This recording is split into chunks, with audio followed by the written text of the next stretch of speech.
vamos falar baseado em Lucas capítulo 1, versículo 39 e 40 até o 41. Quem achou, diga amém. Se você não achou, só olhar aí para o monitor, você vai nos acompanhar.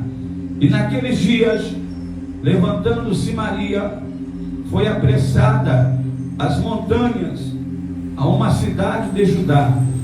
Versículo 40. E entrou aonde? Em casa de quem? E saudou a Isabel. Ou seja, a casa era de Zacarias e Isabel. E saudou.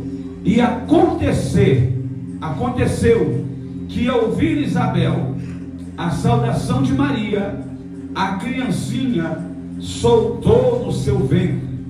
E Isabel foi cheia do Espírito Santo. 41. E aconteceu que ao ouvir Isabel a saudação de Maria, a criancinha saltou no seu ventre, e Isabel foi cheia do Espírito Santo. 42. Exclamou com grande voz e disse: bendita és tu entre as mulheres, e bendito é o fruto do teu. Podem tomar o assento, por favor. Aleluia. A proposta dentro desse culto hoje é tratarmos sobre família. E uma característica de todo casal, a gente fala que quem quer casa quer o quê? Você está aqui? A gente fala o quê? Que quem quer casa quer o quê? Casa. Quem quer casar, ele quer o quê? Casa. Então, sobre esta palavra, nós queremos aplicar aqui o que nós lemos. Pastor, o que o senhor leu aqui? Eu li em que Maria estava indo para visitar Isabel, na casa de Isabel. E quando Maria se aproxima, chega diante da casa de Isabel, Maria vai saudar Isabel, aquela casa, dizendo alguma palavra: boa tarde, bom dia, olha, eu cheguei. Na saudação dos judeus, talvez, quem sabe, Shalom Adonai. E a Bíblia diz que dentro da saudação de Maria para Isabel, a Bíblia diz que Isabel foi cheia do Espírito Santo. E ela entendeu, ela recebe a presença de Deus sobre ela, quando ela ouve, o versículo 41, a saudação de Maria. Isso tudo aconteceu debaixo do seu teto. Ela recebeu um renovo, ela confirmou aquilo que estava acontecendo através do anjo Gabriel, que trouxe para Maria a saudação, dizendo que ela foi agraciada, que ela receberia no seu ventre o menino Jesus. Ele seria o Emanuel, o Deus conosco. Só que ela ainda não era casada com José, ela estava comprometida no noivado.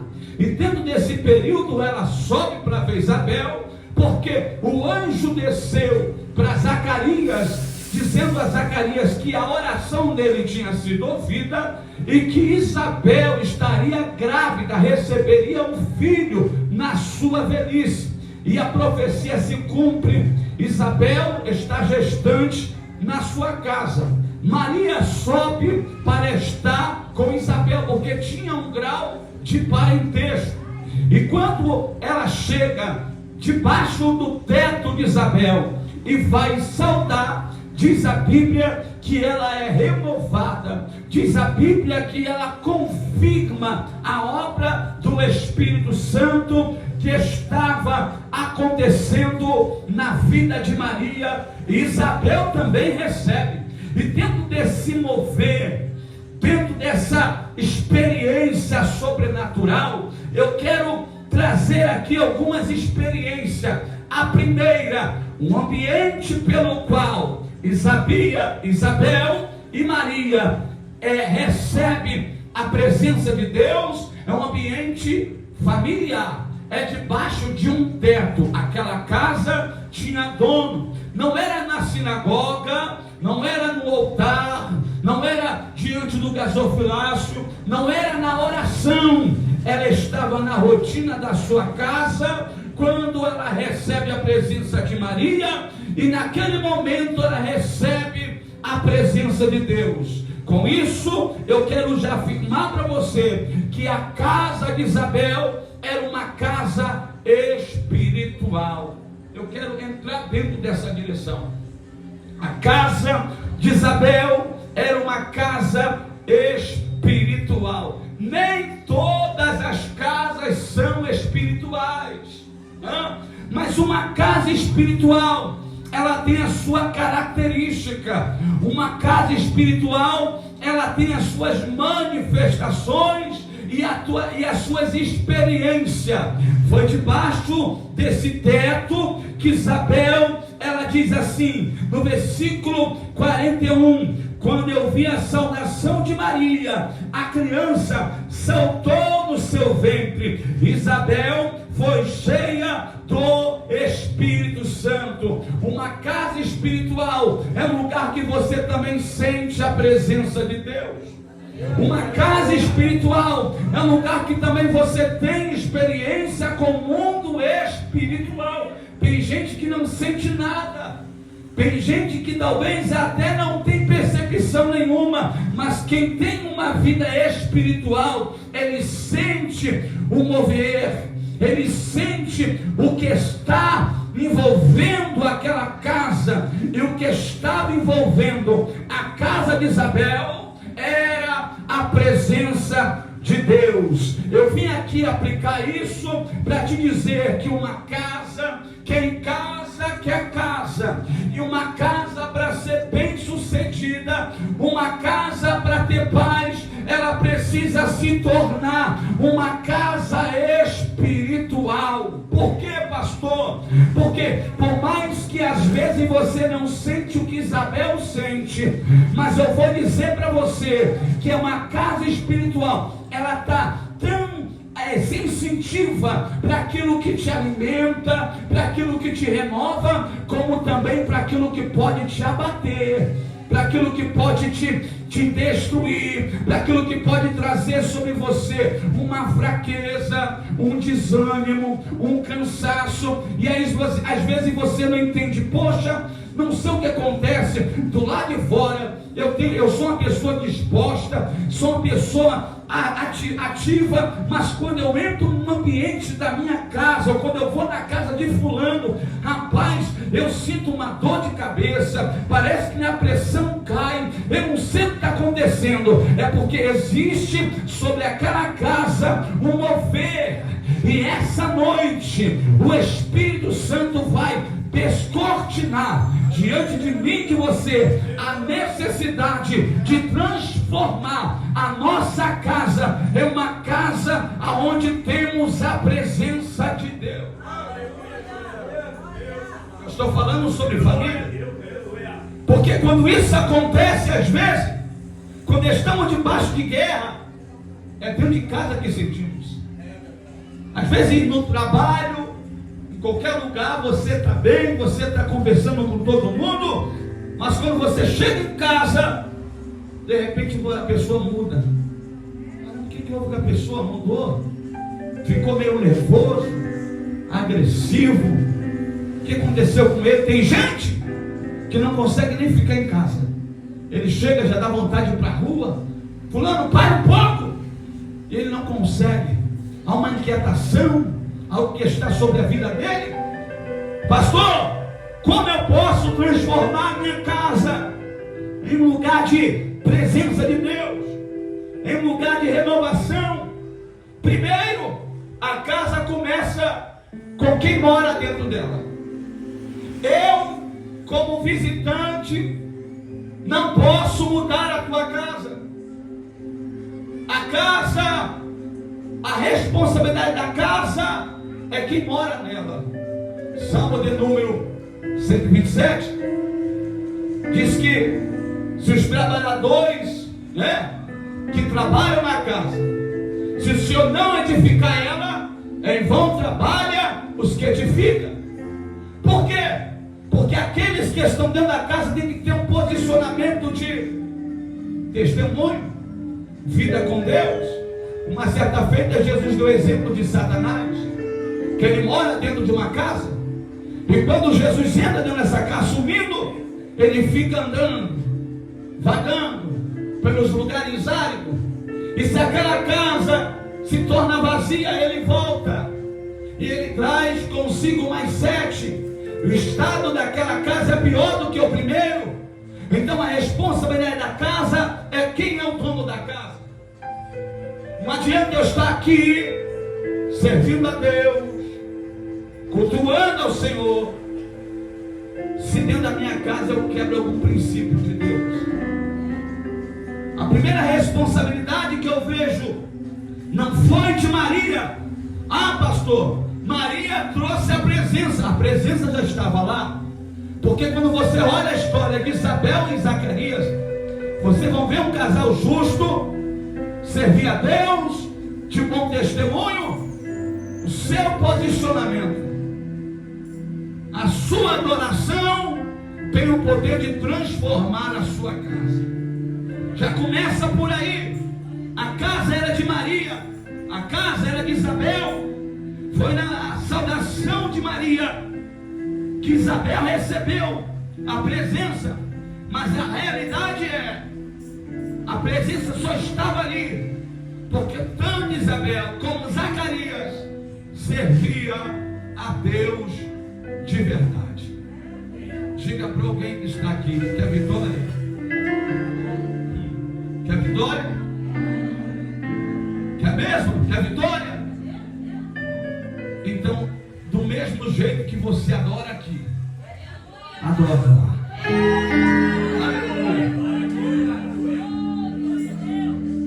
Porque a casa é tão importante que Jesus disse aqui, eu vou caminhar com você, Mateus capítulo 6, versículo 6. Eu vou caminhar com você e você me acompanha. Jesus vai falar de oração. E quando Jesus vai falar dessa ferramenta chamada oração, Mateus 6, versículo de número 6, diz assim para a gente, que quando a gente for buscar a Deus, orar, diz o texto, mas quando tu orares, entra onde? Na tua casa, no teu quarto, fechando o quê? A tua porta. Ora ao teu Pai que vê o que está oculto, e teu Pai que vê o que está oculto te recompensará. Não tem como uma casa espiritual, não tem como se tornar uma casa espiritual se não tiver oração. Uma casa, para ser uma casa espiritual, devemos orar. Você orou hoje quando você acordou? Você orou hoje à tarde? Eu digo sempre aqui, casa de pentecostal, se não tiver marca de azeite, tem alguma coisa errada. Jesus está falando, pastor, por que eu não... Eu já orei na igreja, eu fui para o monte, eu fui para tudo quanto é lugar, eu fui para a consagração, mas a nossa casa, nós devemos também levantar um altar de oração para transformar essa casa numa casa espiritual. Eu estou começando devagar, você vai entender por que eu preciso ter uma casa espiritual. Jesus falou, entra no teu quarto, ora o teu Pai em secreto. Irmãos, você sabia que o lugar mais difícil de buscar a Deus em casa? Porque tudo te distrai, ou você não consegue nem se concentrar em Deus. Você vai para o quarto, rapaz, eu esqueci a mesa, eu esqueci a toalha, eu esqueci não sei o que. Você não consegue nem se ligar. Lembra de Marta? Por que Marta não conseguiu transformar aquela casa num ambiente espiritual? Porque ela tinha muitos compromissos e ela não conseguiu se desprender daquilo. Mas Maria, ela fez daquele momento, irmãos, ela transformou a tua casa num ambiente espiritual. Estou dizendo isso aqui porque Deus está me revelando enquanto eu estou olhando para muita gente. Tem gente que vive inquietação, angústia. Eu acompanhava uma serva de Deus, PM, serva de Deus, acompanho ela há bastante tempo. Quando ontem eu fui, pode colocar, pode ficar à vontade, eu fiquei sabendo uma notícia em que ela tinha falecido. Eu pensei que foi em combate, porque ela era do shopping, da Recon. Eu falei, deve foi em combate, não é possível. Eu acompanhava ela bastante, servo de Deus. Ela congregava no pastor amigo meu, lá de Jacarepaguá, e de repente, quando eu fui ver, ela se matou. Aonde aconteceu isso, pastor? Poderia morrer num fronte de batalha, né? Uma operação. Ela se matou dentro de casa, Luiz. Ela mandou mensagem para o namorado dela, estava vendo uma depressão, fazia até terapia, mas ela perdeu a guerra dentro de... Irmãos, a gente precisa transformar nossa casa em um ambiente de paz, um ambiente que o Espírito Santo paira, um ambiente que a gente é renovado. Tem gente que vem para a igreja para sentir Deus, porque em casa não consegue sentir nada. Pastor, eu não consigo, me dá dor de cabeça, me dá um estresse, me dá um nervosismo, mas eu vim aqui dizer para você que hoje você vai sair daqui com todas as ferramentas para transformar a tua casa num ambiente espiritual. Ela se matou dentro de casa, pegou uma arma, a arma dela mesmo, deu um tiro no peito e morreu. Eu disse, meu Deus, dentro de casa tem gente que é vencido, é sucumbido dentro de um quarto. Tem gente, irmãos, que está enfrentando a pior batalha no lugar que você conhece. Sabe por quê? Por quê? Pastor, por que eu preciso transformar minha casa nesse ambiente? Porque lá ninguém anda armado. Lá ninguém anda vigiando. Lá você está na tua zona de conforto. E é por isso que a nossa casa tem que ser um ambiente que tem que ter sentinela. Aleluia. Oh, glória. Quando você recebe essa palavra, fala comigo assim, Senhor, põe um sentinela na porta da minha casa. Hoje, recebe essa palavra aí, porque o Senhor vai botar um sentinela na porta da sua casa. Oração. Você quer ver outra coisa para transformar a nossa casa, uma casa espiritual? No mesmo capítulo 6 de Mateus, versículo 17. Pastor, o que diz o versículo 17? Porém, quando jejuares, unge a tua cabeça, lava o teu rosto, para não pareceres aos homens que jejuam, mas sim o teu Pai que está em oculto, e o teu Pai que vê o que está oculto te recompensará. Tem gente que você vai ter que abrir um jejum pela tua casa, sabia disso? Vou fazer um propósito pela minha casa. Abre esse jejum. Duas armas que nos dão autoridade no mundo espiritual, que você precisa executar na tua casa, na tua rotina: oração e jejum, meu irmão. Tem dia que você vai ser ungido nas portas, nos cômodos, mas tem dia que você vai levantar de manhã: eu vou fazer um propósito de jejum aqui pela minha casa. Fazendo isso, eu tenho certeza, a tua casa será protegida pelo Senhor.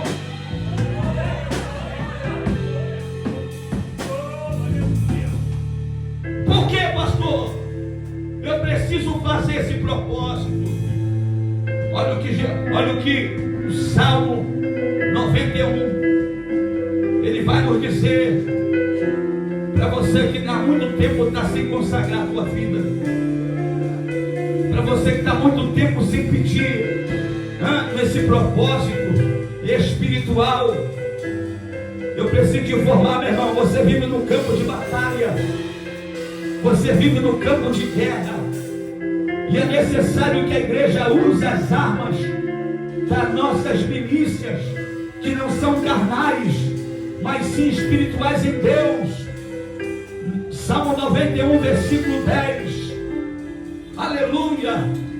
Porque os seus anjos darão ordem a teu respeito, para te guardar em todos os teus caminhos. E se você ler o 10, diz assim: nenhum mal te sucederá, nem praga alguma chegará à tua casa, o teu endereço, o teu CEP. Levanta a mão, recebe essa palavra. Eu vim pregar sobre família, mas eu vim dizer para você que você precisa ter um lar espiritual. Nem o mal, nem o dardo, nem uma seta. Hoje eu recebi uma seta, sabia? Não coloquei o meu pé fora do portão, só saí agora. Só saí agora. Mas as setas, ela vem de longe, para tentar roubar a tua paz, para tentar mexer com o teu equilíbrio, para tentar mexer na tua mente. Mas eu quero profetizar nesta noite que nenhuma mensagem chegará no teu endereço, nenhum demônio vai bater na tua porta, porque o Senhor dos Exércitos está te blindando, está te armando até os dentes, e você vai sair daqui debaixo dessa autoridade. Eu vou dizer de novo: você será a mudança da tua casa. A mudança da tua casa vai começar com a tua postura, vai começar com o teu posicionamento. Ele queria uma brecha para te afligir lá, mas hoje Deus está te amando, que recebe essa proteção em Deus. Abre a tua boca e deu glória para Ele aí.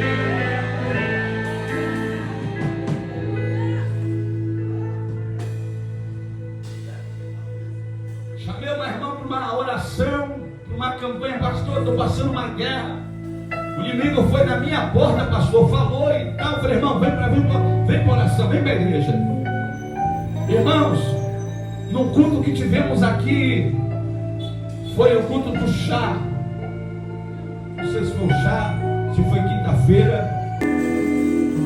Por quê, pastor? Qual a importância disso? Além disso tudo que eu estou falando para você, oração, jejum, Mateus 6:24. 3 coisas que vai fazer a tua casa estar protegida. Guarda isso. 3 coisas que vai fazer a tua casa estar protegida. Mateus 6:24. Coloca o cachorro final isso aqui.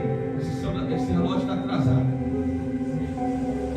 Mateus 6:24.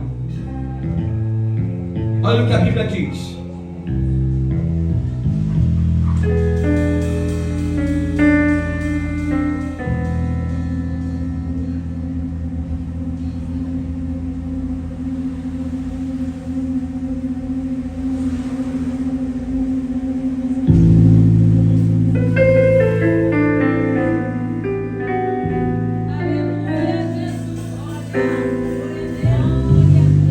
Mateus 7:24.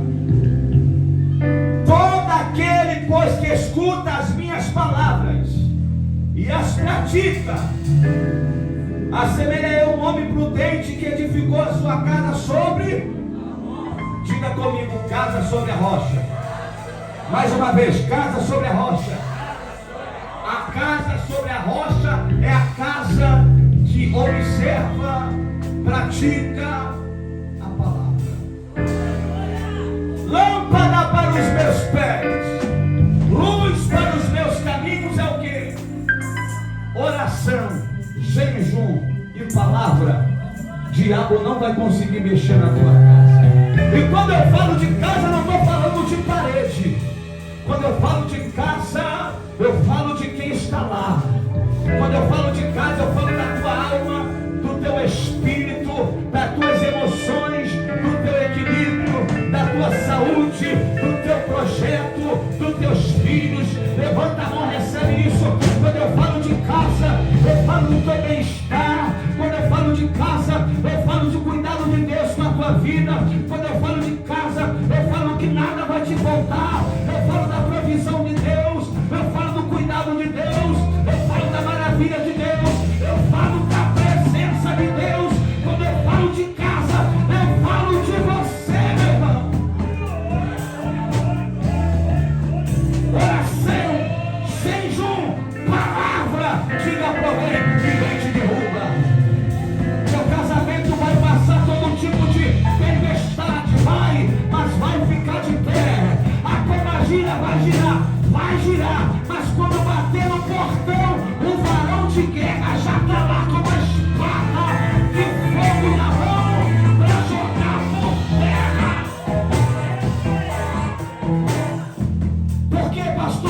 Porque casa espiritual é assim.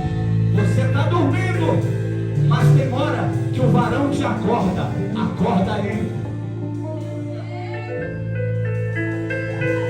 Sentir a presença dele. Pra quê? Levanta uma oração aí.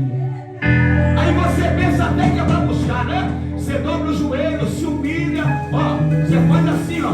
Ah, Senhor, é para buscar presença, né? Eu estou aqui, Senhor. Aí de repente, Deus fala, levanta. Essa oração não quero você de joelho. Levanta. Oh, glória. Aí o varão de branco já passa na tua mão e fala assim, vem comigo, mas vem de mão estendida e marchando. Aí você já vai. Aí você já vai. Quando você vê, você começa no quarto, já passa na varanda, passa na sala, vai pro quintal, vai até no lado de fora. Por quê, pastor? Porque a tua casa, só quem está nela é a presença de Deus. Só quem pisa lá é o Espírito Santo de Deus.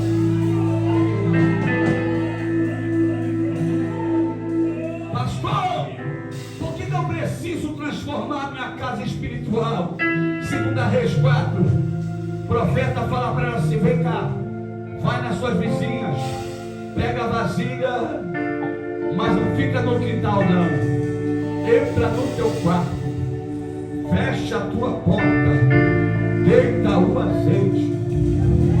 A casa que é espiritual tem provisão de Deus na hora da prova. A casa que é espiritual, o vento está soprando e você, Deus, o vento está soprando. Ao invés de você ficar desesperado, é na oração que Deus te dá vitória. É na oração que Deus guerreia. Eu vou dizer para você, casa que é espiritual, não falta azeite não. O credor não tem vitória não. Você quer ver a outra casa? Elias. 1 Reis 17, Elias sai do ribeiro, vai para Sidom, uma mulher pegando um graveto para poder fazer ali a sua comida. Ele pede um pouco de água. Quando ela está indo, ele para, ela fala assim, olha, me dá um bolo. Ela falou assim, não tem. A serva só tem um pouquinho de farinha, vai fazer a última refeição e vai morrer. Ele falou assim, não, faz primeiro para mim. E quando ela vai fazer, ele libera a palavra. Na tua casa, glória, na tua panela, eu vou ler isso aqui. Levanta a mão para receber, porque eu já estou terminando, para a gente ofertar a casa de Deus. Recebe isso aqui. Por que eu devo transformar minha casa espiritual? Porque lá tem provisão de Deus. Lá tem cuidado de Deus. 17, versículo 19, 16. Versículo 14 diz assim: a farinha da panela não se acabará, e o azeite da botija não faltará, até o dia que o Senhor der a chuva sobre a terra.